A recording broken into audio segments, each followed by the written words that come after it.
Sir, যখন একটা পুরুষ পরকীয়া জড়িত হয়, পরকীয়া যখন আক্রান্ত হয়, তখন ওই পুরুষ তার বাচ্চা কি, তার সন্তান কি, তার রক্ত কি, তার স্ত্রী কি, এগুলো কোনোই হেদায়েত জ্ঞান তার মাথায় থাকে না।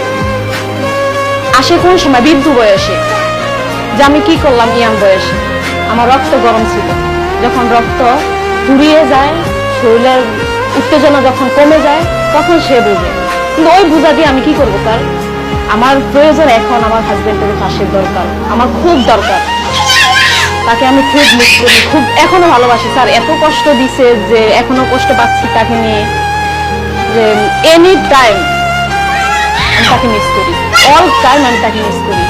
আমি খাইতে, উঠতে, বসতে, ইভেন মানে যে কোনো জিনিস ধরতে গেলে মনে হয় কি এটা তো ওর কিনা, এটা তো ওর দেওয়া। আজকে ওই মানুষটাই আমার কাছে নাই। বাচ্চারা রাস্তা দিয়ে মানুষ গেলে, একটা পুরুষ মানুষ গেলে বাবা ডাকে। কারো হাতে যদি একটা চিপস দেখে বা কোনো খাবার দেখে, ওই পিছে পিছে দৌড় মারে, কারো কাছ থেকে ওই খাবারটা ছিনিয়ে নেয়। আমার তখন কষ্ট হয় এটা, যদি আজকে আমার ওই ভালোবাসার মানুষটা থাকতো, তাহলে আমার বাচ্চারা এমন করতো না, আমার এই কষ্টগুলো হতো না। দিন শেষে নাকি রাত স্বামী পাশে থাকে, কিন্তু আমার পাশে